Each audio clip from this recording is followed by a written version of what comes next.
Good day, everyone. I am Mark Roland de Briones, together with my groupmates, Miss Amelin Saison and Miss Rochelle Cabasag, and we are the Group 4. We are your reporter for the topic Human Acts and Acts of Man, definition of both acts, factors affecting both acts, and the relation between both acts to the concept of freedom, intelligence, and willingness. First part of our report will be reported by Miss Amelin Saison that talks about human acts.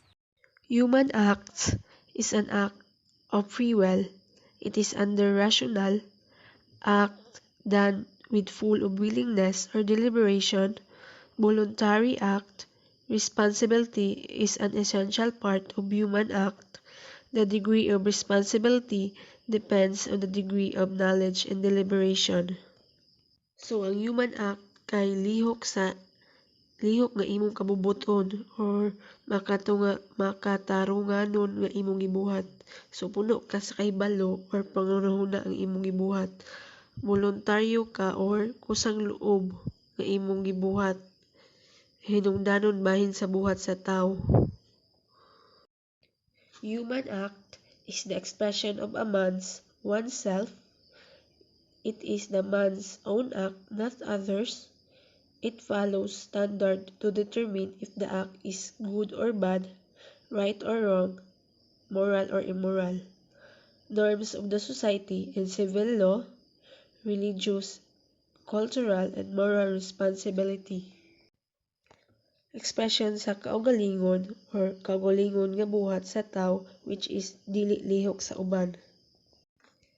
It follows standard to determine what is good or bad. So, hibaw ka sa unsay sakto ug dili. Example of human acts are telling the truth, doing household chores, and a student going to school. So, first example is telling the truth.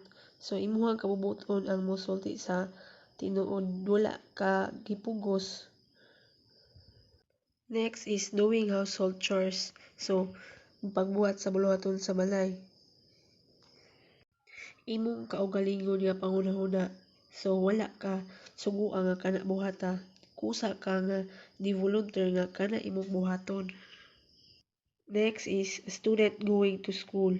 So, imong kaugalingon kagustuhan nga mo eskwela, so wala ka gi-pressure. Human acts are subjected in accordance to freedom, knowledge, and voluntariness. So first, freedom in accordance to human acts. Freedom is an essential part to the making of human act as it serves as the foothold of the act itself. With freedom, an individual can freely do their act without hesitation, regardless of their outcome and reasons behind those acts. Freedom lets the individual become the master of his act, being responsible for those acts, give proper reasoning, and acknowledge the act. So, freedom is kalayaan. So, free ka buhaton ang mga butang nga gagawin or gagawin pa. An example of this is posting opinions in social media. Second is knowledge in accordance to human acts. Knowledge of the act is an important part of human act. Knowing the purpose of the act, reason behind the act, and estimating the outcome of the act is in accordance to knowledge. With knowledge, an individual can evaluate the morality behind this act being rational in a given situation. So, dapat aware ka sa imong gipangbuhat. An example of this is posting an opinion about the current government status in social media, knowing the limits of freedom, and taking responsibility for the act done. The third is voluntariness in accordance to human acts. It is the man's own act, not others. Voluntariness focuses on how willing an individual performs the act, together with freedom and knowledge, the willingness of the individual to perform the act while taking responsibility in using the freedom given to them. So, voluntariness is imong will. So, gusto or gipalabi nimo ang usa ka butang. An example of this is a student going to school. for the purpose of learning, they voluntarily go to school. So, nag-volunteer ka nga mo eskwela kay gusto ka nga makaton. So, dapat present na ang tulo which is freedom, knowledge, and voluntariness The para morality makibaw ka behind kung human ang acts kilos can ng be tao ay specified human behind act. two factors, namely, first, civil law, and second is moral responsibility. So let us discuss the connection between these two factors in accordance to the morality behind these human acts. First, let's talk about civil law as an important factor to the morality of a human act. So, unsa gyud ni civil law? Nganong diri man nato dapat ibase ang morality sa atong mga acts or human acts? Civil law are rules and regulations that are imposed by our government or civil authority. So, knowledge of the civil law is obligatory in the part of the citizen. So, as the citizen of this country, it is our obligation to know these different kind of laws for us to become a responsible citizen of this country. And also, if we base it to the morality of human acts, our acts can be considered moral or immoral based on these different kind of laws. Ignorance of the civil law is not an excuse, so if you defy a law that you don't know unconsciously, you are still held responsible for that actions of yours, and also you'll be punished depending on the actions that you did. Civil responsibility in accordance to civil law is a matter between the citizen who performed the act and the civil authority, and should be punished based on the weight of the act performed and if it didn't follow the civil rules. An example of this is jaywalking. So, why did I put jaywalking as an example of how we can know or how we know that our acts or action can be moral or immoral in accordance to civil law? First of all, jaywalking is the most common and simple kind of act that can help us describe how civil responsibility works. Diba? Moadto ka og syudad, tindakpon ka sa sitom or any kind of civil officer because kay lagi pataka lang ka og labang. Knowing nga gikan ka sa probinsya and sa probinsya pwede ra bisan asa ka mo labang as long as dili ka maligsan or maunsa ka diha. So, if dakpo na ka, din imong irason dito sa sitom or civil officer nga wala kay bawon ning law.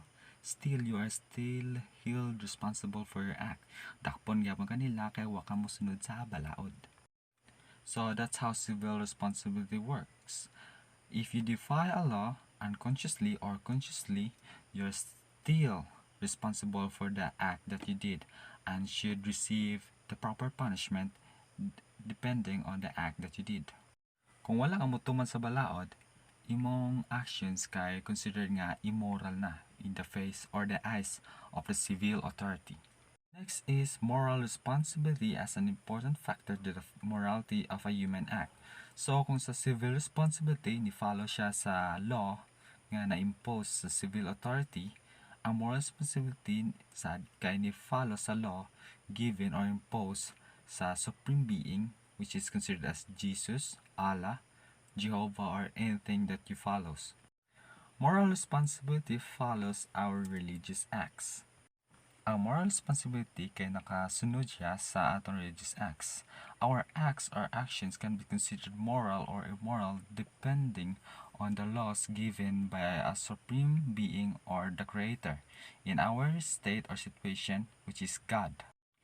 God created the 10 commandments and based on these 10 commandments, diha na natong maingon kung atong actions ba kay immoral or moral.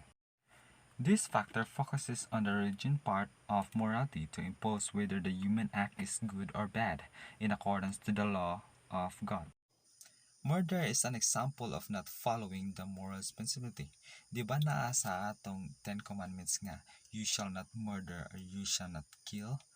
Dito pa lang sa 10 commandments masultin nato nga ang human acts can be considered moral or immoral. Another example given to us by Sir Danilo Ribadillo was euthanasia. Euthanasia is a human act. It includes decision making, so we are responsible for doing this kind of act. Euthanasia is an example of weighing the morality of an action according to the civil law and moral responsibility. Euthanasia is still not considered legal here in the Philippines. In 1997, the Philippine Senate considered a bill legalizing euthanasia, but due to the strong opposition of the Catholic Church here in the Philippines, that bill was discarded. Ang euthanasia ay considered nga immoral based pa lang sa moral responsibility because it includes murdering a person. While in accordance to civil law, some countries considered active euthanasia legal, such as Canada. Most of these kanang mga pobre nga wala nagipambayad sa ospital, so they consider nga hunungon na lang ang kinabuhi sa tao or pasyente kay wala na gid sila pambayad.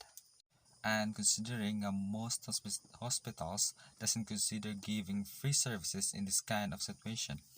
So is euthanasia considered moral or immoral? In accordance to moral responsibility, it is straightly immoral, while in civil responsibility, it can also be called amoral, in between immoral and moral. In our case here in the Philippines, which is euthanasia is not considered legal, so euthanasia can be considered as immoral. Bisan pag unsa nakanindot imong rason behind euthanasia, as long as bati ang imong action, your action can be considered immoral. This situation is similar to Heinz dilemma, di ba? Nindot siya grason, ganahan siya luwason niya asawa para sa usa ka sakit. Pero bati siya og action, which is pagpangawat. Ang pagpangawat is against the 10 commandments, which is you shall not steal. So his acts or human acts is considered as immoral. Next part of the topic will be reported by Mr. Shokabasag that will tackle about acts of men. Acts of men neglect the principle of free will.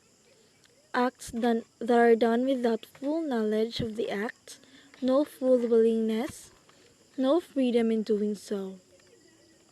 Acts done with no reason, doesn't follow the concept of rationality.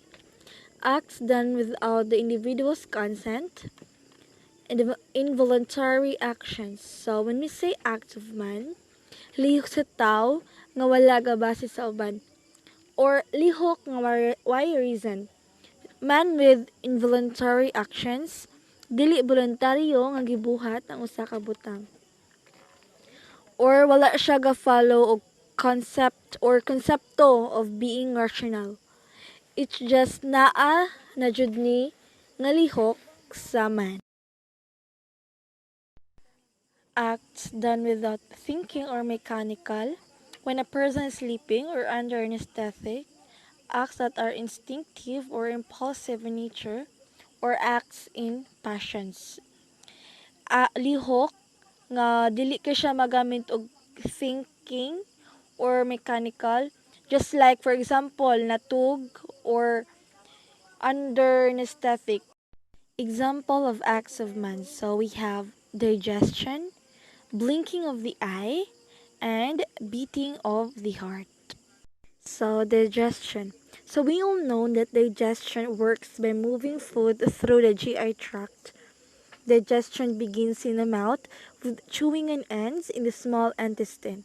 So it is an example of acts of man is because uma siya gagamit og thinking without the man of full knowledge. So that's why digestion is example of acts of man. So second is blinking of the eyes. So umanta idea nga atong mata is ni blink na di eye. So we have what siya gagamit nga og consent sa ubang tao.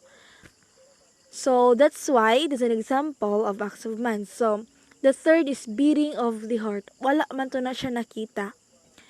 It's like naala jud na siya sa tao nga mo beat ang heart. Kay if dili mo beat ang heart, it means di ba patay na. So that's why lihok na siya sa man. Nang naa na jud na siya sa tao. Factors that can determine if an act is an act of man. So first, ignorance, concupiscence, fear, and violence. First is ignorance as a factor. Absence of knowledge affects responsibility and accountability. not knowing the full information of doing the act can be a key factor in giving punishment if an act doesn't follow a certain rule or law. It means that it is the state of being ignorant, ignorante, lack of knowledge, education, or awareness. So, being ignorant is wala jud kay nakatunan ani. Wa kay full knowledge, wala kay knowledge anang information nga gipanghatag or wala kay education or wala ka na aware anang butang nga mao din na. So, being ignorant is a key factor in giving punishment if an act doesn't follow a certain rule or law. Kana ganing pasagad ra ka kay wala ka kahibaw. So, for example, unintentionally marrying a relative, not knowing that the partner is related or the other partner is an atheist who doesn't follow the rules imposed by God. So, wakakahibaw nga katod yung partner nga imong ipakaslan is an atheist nga wala din sila ni follow sa rules sa gihatag sa Ginoo. So, batik nang mag-ignorante ka. So, dapat kung mukuan ka ng mga butang, dapat imo dyan na siyang ikuan nga dapat imo dyan na klaruhon nga mao din na say meaning or para makahibaw ka o ma-aware ka. Concupiscence is a factor. It's an impulsive tendency towards a sensible good or away from sensible bad evil, divided into two factors, namely antecedent and consequent. So the amount of punishment given mostly focuses on the consequence. So concupiscence is a factor, according to Google, is strong sexual desire or lust. So according to this meaning, so it is an sensible good or away. So good or bad things you do. Then kasagan nga Tagalog punishment is the consequence. So for example, arousal of hate towards a person, whether the person was affected by violence or not. So it is an antecedent katong gihit mo sa ka tao, so whether is the person is experiencing violence or wala. Then second is unintentionally killing the person the individual hated. So katong wala nimo gian intention nga kanang gipatay mo sa Next is kataw nga fear as a hit factor. sa uban. When a So mao person na ang acts kasagaran out nga of fear or through i-punish, fear, which is the consequence. revolving his or her freedom, therefore he or she is not responsible for the act. Being threatened in a life or death situation, leaving the individual with limited options, often to remove the individual's freedom. Acts are considered as acts of man if we don't have any control with it. So, in accordance to fear, kana ganing susubraan mo kahadlok wala na kay control sa imong gibuhat. For example, a cashier giving the cash of a store in a robbery. Tungod siyang kahadlok, labaw na kung ang nangawat kay gitutukan siya og pusil, tungod sa kahadlok sa cashier iyan lang gihatag ang kwarta bisan og dili siya ganahan ihatag ang kwarta. Diba? Wala siya control siyang actions tungod sa kahadlok. Kung sa normal nga sitwasyon, kana gid nga kwarta kay di ginanihatag sa laing authority, which is in normal condition the cashier would only give the cash or money in the respective person, but diha sa sitwasyon hangahadlok siya patyon siya, yan lang yung gihatag as long as mabuhi siya or para lang gid masagop iyang kaugalingon. Another example is kana ganing makaihi sa purol tungod sa kahadlok. Diba sa normal nga sitwasyon di mo ka manghihi sa purol. So, that is an example of acts of man. Wala tayo kontrol ana because of fear. Next is violence as a factor. Considered as the force to compel a person to act in accordance to the other person's command. Acts of violence can be deciding factor to determine a person's willingness to perform the act. Goes together with fear. Because of violence, ang tao nga apektado sa violence kay wala na katungod or kagawasan sa iyang gipangbuhat, which is considered as an act of man. Wala na tay freedom nga buhaton ang mga butang nga atong nga dili na to gusto. In other words, napugos na lang ta og buhat tungod sa violence.